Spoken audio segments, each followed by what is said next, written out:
Hey, good morning, everybody. It's great to be with you this morning as we carry on this series called Choosing Love. I want to highlight something that I think you and I both have in common. There's one thing that I do, that you do, that we know we shouldn't do, but we still do it anyway. We ignore people.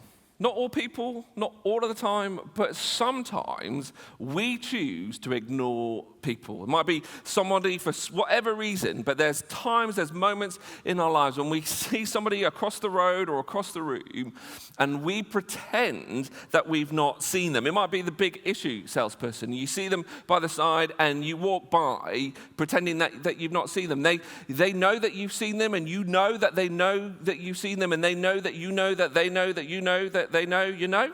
But we do it anyway. We ignore them. It could be the homeless person outside the train station. You get off the train on your commute into work, and they're asking for some spare change, and it's just too awkward. You know, should I give the money or should? And all that stuff that goes through your head. So you just default to, well, I'll just pretend I haven't seen them, and I'll walk on by. Or maybe it's that person at work. You walk into the office or the canteen or whatever it is in your setup, and there's that person. They're a little bit odd. They're a little bit awkward. They're sitting on their own and think, I could go over to them and have a conversation, but I don't want to do that because, and so you ignore them. You pretend you haven't seen them. Or maybe it's a neighbor. Maybe you've got a slightly awkward or slightly odd neighbor. Maybe their garden is a bit unkempt, or they've got loads of cats, and you're about to come out your house and you see them outside, so you just pause. You just wait for a moment for them to go before you come out again, because you don't want that interaction. You don't want to see them. You don't want to have to speak to them, so you ignore them. We all do it some of the time. We don't do it all of the time, but some of the time with some people, we choose to ignore them. We pretend like we haven't seen them. Now, the amazing thing about Jesus is he never did this. In a world and a culture that did this far more than ours, Jesus never did this. There's countless examples as you flick through the pages of the Gospels that shows how Jesus saw people that the rest of the world ignored. There's the time when he hugged a guy who had leprosy. Nobody would do that. Nobody would even speak to him, yet Jesus goes up and hugs him. There's a time when he stops to speak to a blind guy who was begging. There's a time he had a drink by a well with a woman. All of these people were ostracized from their society and their culture. All of them were ignored. They were invisible people. Yet Jesus saw them, and he did more than see them. He loved them. And this is a value that Jesus instilled in his followers. It's more than a value. It's a command that he actually set to them. He said this: "A new command I give you, love one another as I have loved you, so you must love one another." And if you're a follower of Jesus, if you've put yourself in that place where you want to live your life as Jesus would if he was in your shoes, well, he's talking to you here. That this is a command, it's an imperative that he has given to you and to me as followers of Jesus. And it's a really difficult thing to do. There's a really challenging but also helpful question that I think helps us understand, well, what does this actually mean? And it is simply this: what does love require of me? So in any situation, in any circumstance, if you ask yourself this question, what does love require of me, and then act on it, this will be massively helpful, but it will also be very difficult and very challenging. See, it's really easy to love the people that we love. It's really easy to love the people who love us back. But what does love require of me when it comes to that person who I just want to ignore? I want to pretend that I haven't seen. We're carrying on this series called Choosing Love, and we're looking at the story of a person called Ruth. Ruth is a small book in the Old Testament. Paul picked up the series last week and gave us an introduction and an overview to all of that. If you missed that, you can catch up on our YouTube channel or at fbcnext.com. And Ruth is just 4 chapters. Each week for the next couple of weeks, we're going to just explore or dive into one of those chapters. And what happened, Paul told the story in chapter 1 last time. Ruth is this Moabite Moabite woman. Her mother-in-law, a lady called Naomi, is an Israelite, and Ruth married Naomi's son, but Ruth's husband died, as did her husband's brother, and her husband's dad. So Naomi's husband, Naomi's two sons have died. So she's a widow in a strange land. So she decides to up and leave to go back to their homeland. And there's famine and drought, and things are difficult all across the world at that time. But she hears that back in Bethlehem there's food. So she decides to go home. And Ruth decides to go with her. Ruth decides to leave her family and her homeland, her heritage, to go with her mother-in-law. She shows such love and loyalty and devotion to her mother-in-law. And so they go. And at the end of chapter 1, we see that they arrive in Bethlehem just at the time of the harvest. So there's this glimpse of hope. Well, we're going to pick it up right at the start of chapter 2. And it says this. Now, Naomi had a relative on her husband's side, a man of standing from the clan of Elimelech, whose name was Boaz. And Ruth the Moabite said to Naomi, "Let me go to the fields and pick up the leftover grain behind anyone in whose eyes I find favor." And Naomi said to her, "Go ahead, my daughter." So she went out, entered a field, and began to glean behind the harvesters. As it turned out, she was working in a field belonging to Boaz, who was from the clan of Elimelech. So Naomi and Ruth have found themselves back in Naomi's homeland, but they've got no food, they've got no money, and they've got no source of income. They have no rights in this culture. You know, Naomi is a widow, and Ruth is like a foreigner. They have no rights at all and no ways of getting that income. So Ruth says, well, I'll go out and I'll glean. I will go behind these other harvesters and I'll see what I can do. That's the only option afforded to them. Now, gleaning is difficult and dangerous work. You know, it's difficult because basically what you do is you walk behind people who are harvesting the fields and you pick up the stuff that they've dropped or the stuff that they've missed. Anybody who has taught a child to ride a bike knows a glimpse of the pain that this is like, you know, that constant stooping over like this as you're trying to keep your hand on the saddle. I remember doing that when my kids were younger and my back was a mess. You know, Ruth did this for the whole day, just constantly stooping over and picking up the stalks that she had there. And this is part of the Jewish customs, you know, the law that God gave to the Israelites. Basically said to landowners, when you harvest, don't harvest your fields right up to the edges, but leave some space around the edges so that the poor or the foreigner can come in and take some if they need it. And as you go, if you drop stuff, don't pick it up, leave it so that people can come behind. And I imagine that this was a common scene in Israel at this time and during the times of harvest, that the landowners and the workers would be walking through and collecting in the harvest. And then the people who didn't have land, the people who were poor would walk behind them. But all of those people generally would have been known. They would have been either on the fringes of the families who hold the fields or stuff like this. This is very different for Ruth. You know, she's from Moab. She's a foreigner. She's a single woman in a strange land. So this is not only difficult work, it's dangerous work. A single woman going out into a field populated by men in this culture was a risky thing to do. It's even if you were from the same tribe, even if you were from the same nation. But Ruth is a foreigner. She's from Moab. Moab and Israel have got bad blood. You know, they're enemies of one another. Difficult things could have happened to Ruth. It would have not been uncommon for somebody in Ruth's situation to be harassed or attacked or far worse by the people working in the field. That doesn't happen. You know, thankfully, Ruth finds her way to Boaz's field. You know, he's from the clan of Elimelech. He's related to Naomi. How fortunate she was to have turned right and found her way into that field as opposed to turning left and finding her way into a different field. Let's read on and see what happens in the story. Just then, Boaz arrived from Bethlehem and greeted the harvesters. "The Lord be with you. The Lord bless you," they answered. Boaz asked the overseer of his harvesters, "Who does that young woman belong to?" Just look at that. We can't even get our heads around the difference in the culture that Ruth faced compared to our common time. Whenever we read the Bible, we tend to read it through the lens of our understanding, through the lens of our experience. You can't have a pure reading of Scripture because we influence it based on our experiences and our culture. The fact, if you said that, who does that young lady belong to? Can you imagine if you said that in our culture and context? I'm so glad that is not acceptable language in today's world, but in this world, that's exactly the place. Because if you were a young woman, you belonged to somebody. You didn't have any rights as yourself. So Boaz says, "Who does that young woman belong to?" The overseer replied, "She is the Moabite who came back from Moab with Naomi."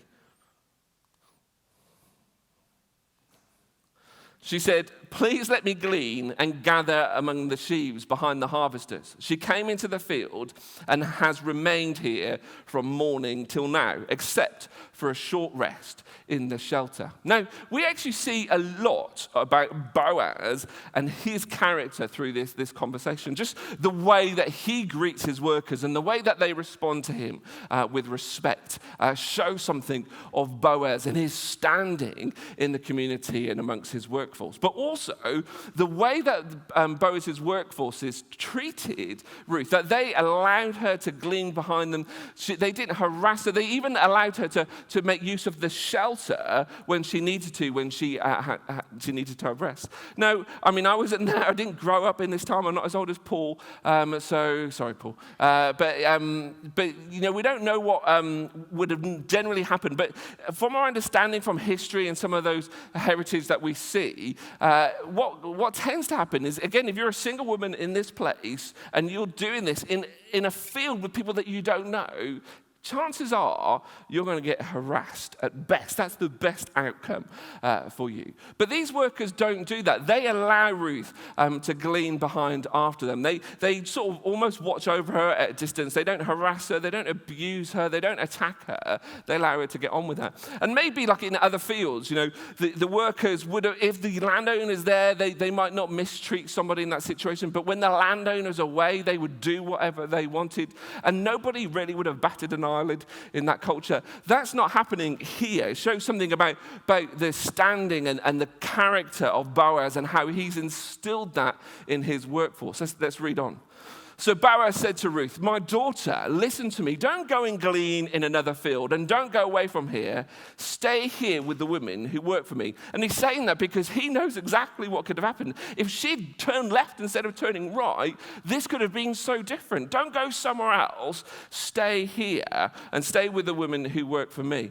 Watch the field where the men are harvesting and follow along after the women. I've told the men not to lay a hand on you. And whenever you're thirsty, go and get a drink from the water jars the men have filled." At this, she bowed down with her face to the ground. She asked him, "Why have I found such favor in your eyes that you notice me, a foreigner?" See, even Ruth is surprised by the lengths that Boaz has gone to. And he's already offered such generosity to Ruth. He's already gone out of his way to show that sort of compassion to her. But now he's sort of offering her protection. He's saying, "Stay here. My men won't touch you. You'll be provided for. You'll be looked after. You'll be watched over. This will be a safe place for you." But he does more than that. He says to her, "Stay amongst the women who work for me." Now, they're slaves, they're servants of Boaz. Again, we can't quite get our head around that in our culture. But Ruth is lower than that. She has no status. She has no worth. She has no rights. She has no dignity.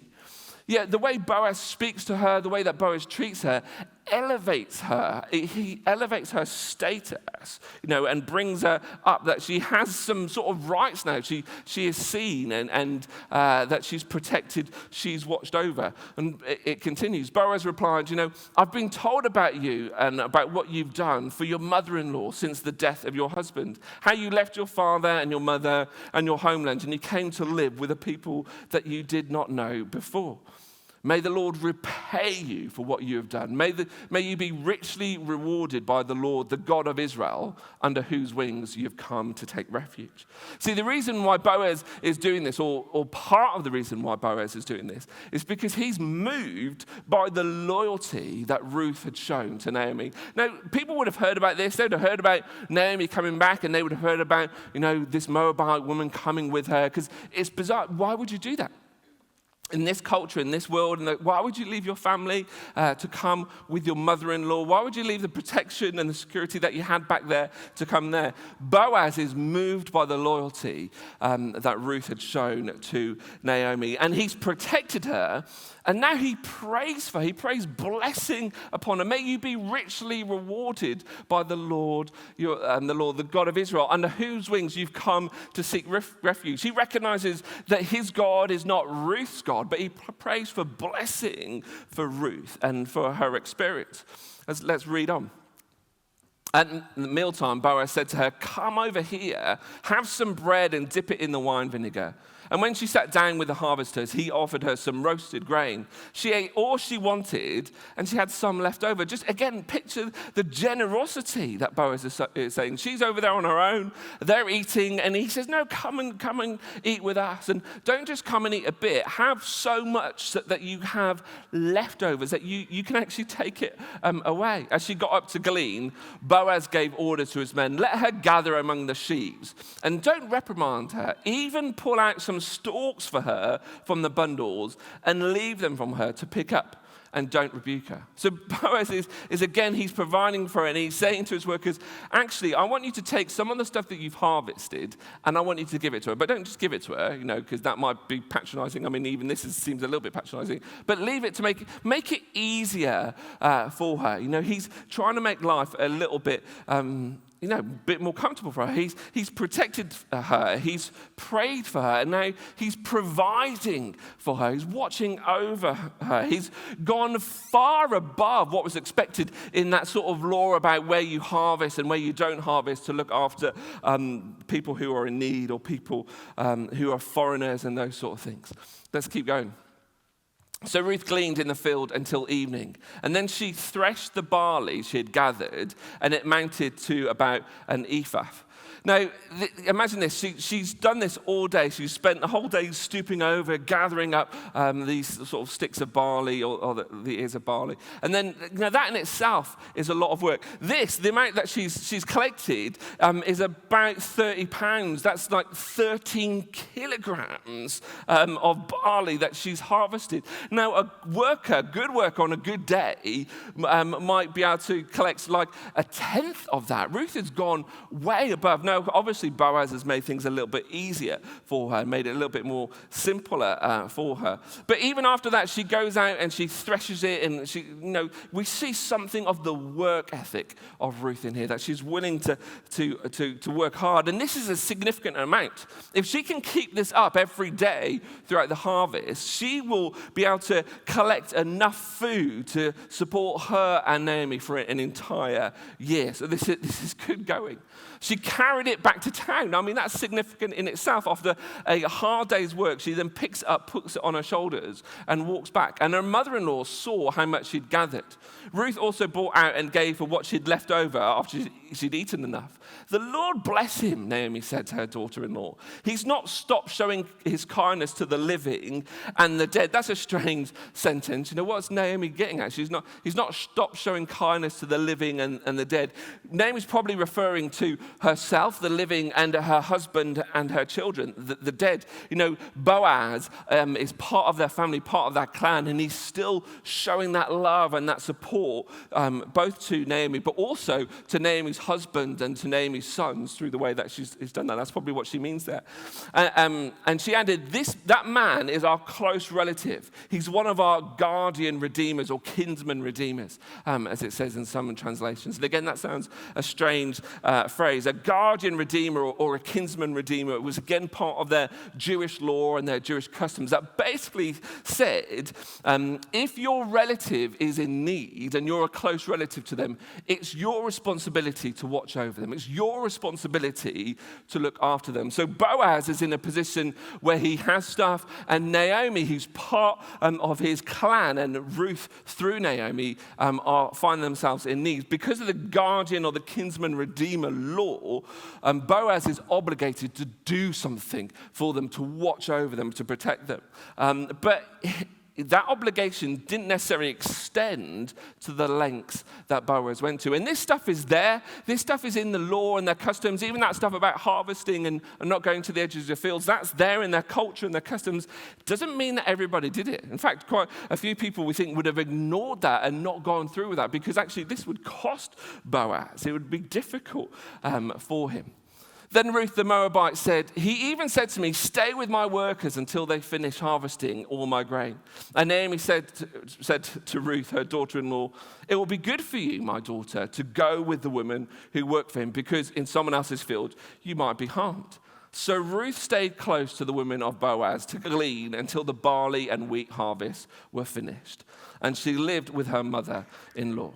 And, it's so different, the contrast at the start of chapter 2 to how chapter 2 ends, that Ruth and Naomi wake up that morning with nothing, and actually with no hope, with no means of income or support. They have to rely on the generosity of strangers. And, Naomi, we see this at the end of chapter 1, has sort of lost hope.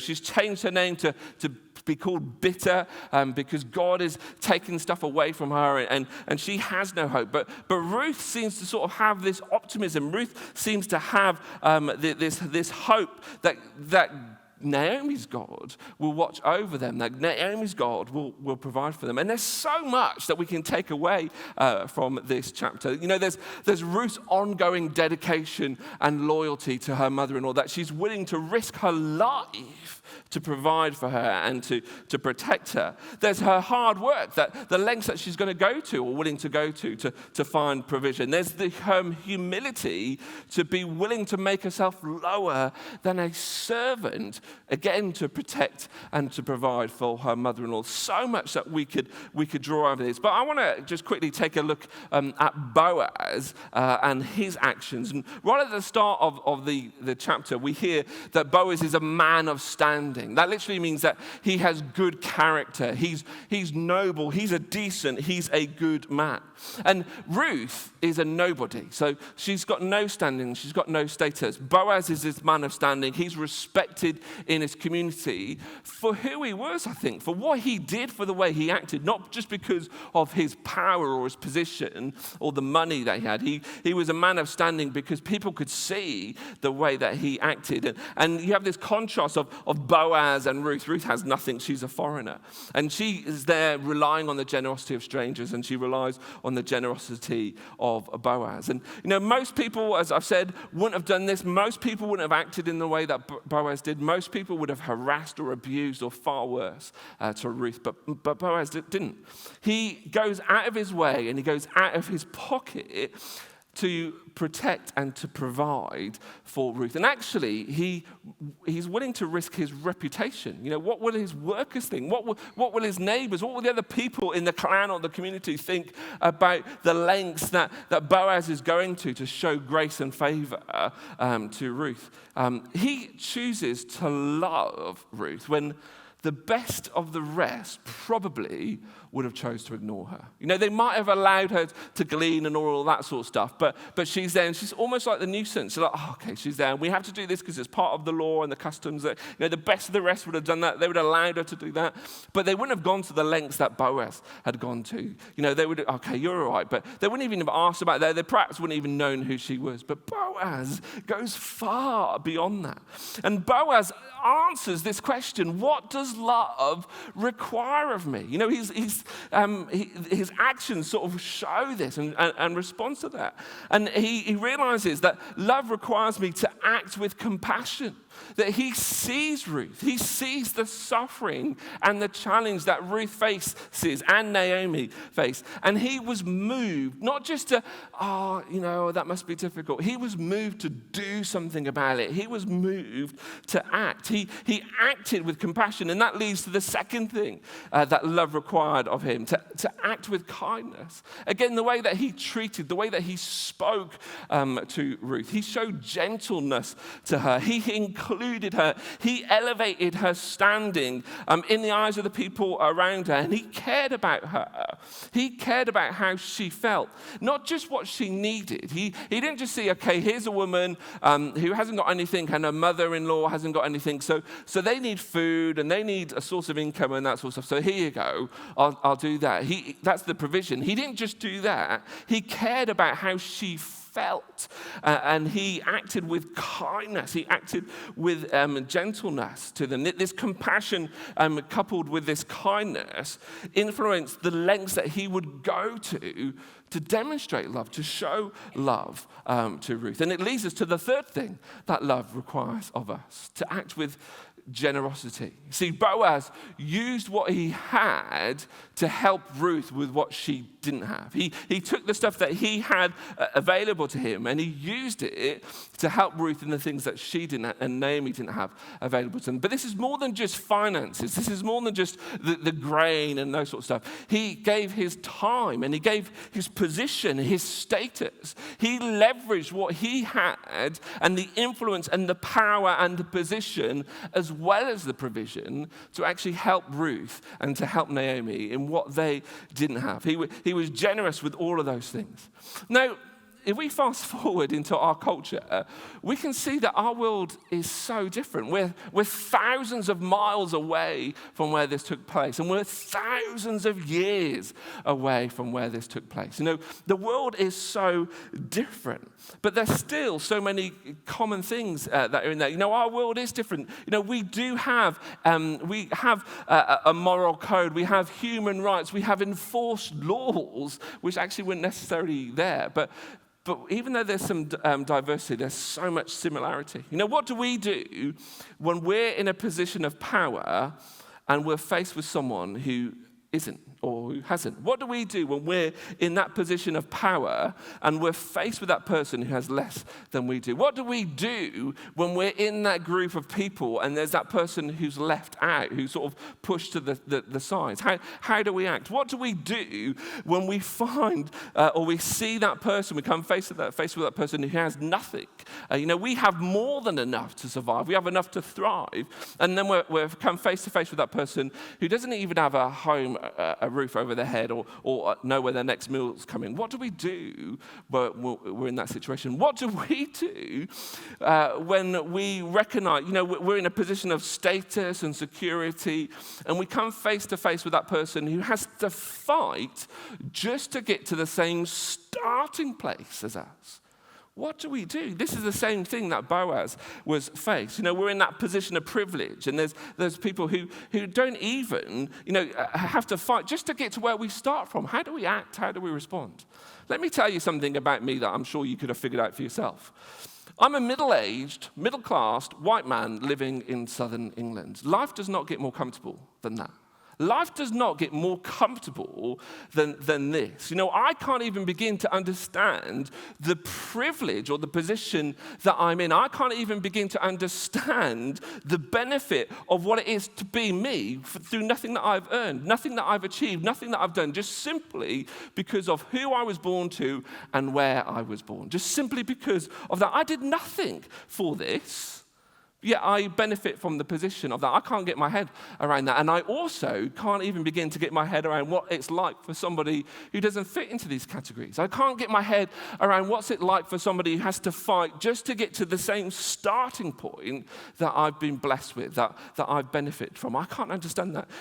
Boaz was in the position of comfort. Boaz was in a position of security and safety. He has no idea of what it's like to be Ruth or Naomi. He can't even get his head around that. But the way he acts in that face, in that position, is absolutely amazing. And Boaz doesn't do what most of us do when we're in the situation. When we're in that place of comfort and that place of power, that place of security, that place of provision, and we come face to face with that person who isn't, the temptation for me, and I'm sure the temptation for you, is to ignore. It's to pretend like we haven't seen because it's just too difficult. It's just too awkward. It's just too uncomfortable. So let's pretend that we haven't seen them and we'll go about our own business and go about our own thing. Boaz didn't do that. He walked head first into the situation, embracing the risk to his finances, the risk to his reputation, because he wanted to demonstrate love to this place. And what tends to happen is people who are in a position of power wait for those who are not to face tragedy or find a way to elevate themselves so that their voice can be heard and that they can be seen before they choose to act. That's the way our world works, isn't it? We go about our business and there's people who are not in that position that they have to fight to be heard, and sometimes a disaster will happen and then we'll realize, maybe we should do something about that. Or sometimes people will be able to find a way to get their voices to be heard, to raise that, and all the fighting and all the energy and the heartache that goes to. And then sometimes we choose to see and we choose to act. Boaz didn't do this. He didn't wait. He chose to act. He chose to take the initiative. And he showed love. He answered that question, what does love require of me? And then some. And if you are within any doubt, let me be as clear as I possibly can. Love requires us to act with compassion, with kindness, and with generosity. Love requires us to see and be moved by the challenges and the difficulties that other people face, even though we don't face them. To actually get ourselves out of our position of security and comfort, to open our eyes, to look around, to put ourselves in a situation or a position where we can see with compassion. But compassion requires us to act. It's not just, that must be difficult and carry on. Compassion is about doing something.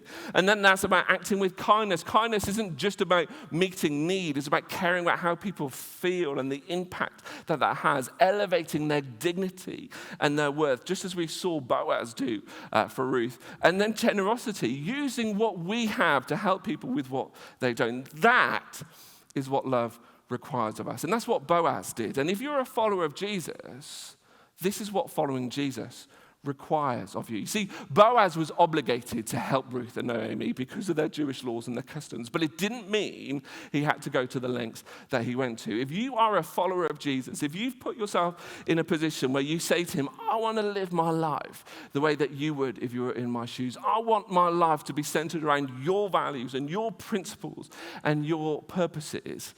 Well, that requires you to act with compassion, kindness, and generosity. And as we do that, actually, I think what Jesus is saying in this is far more than just do the bare minimum.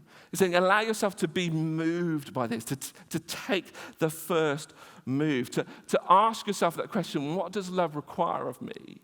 And then act upon it. Let's get the band back up as we wrap up our time together. And I wonder, what does love require of you tomorrow? As you go into your week, and whatever that face is maybe you hop on a train and you travel into London, or you go to school or college, or you drop the kids off at school, or you go to work, or you move from your bedroom to your downstairs office to jump on and work from home, or whatever it is.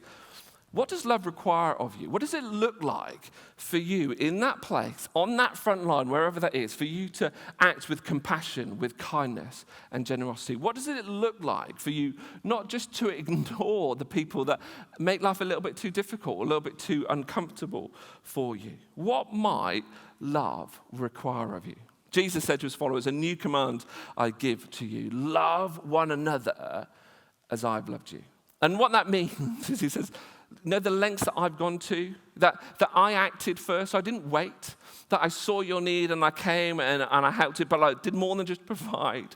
I cared about how you felt. I elevated your status to be sons and daughters of the living God. That's how I've loved you, That's how I want you to love one another. And the one another isn't just the other people who believe what you believe. The one another isn't just the other people who think like you or who look like you or who act like you. The one another is anybody with a pulse, anybody with a heartbeat. If you want to know what Jesus meant by what he said, look at what Jesus did.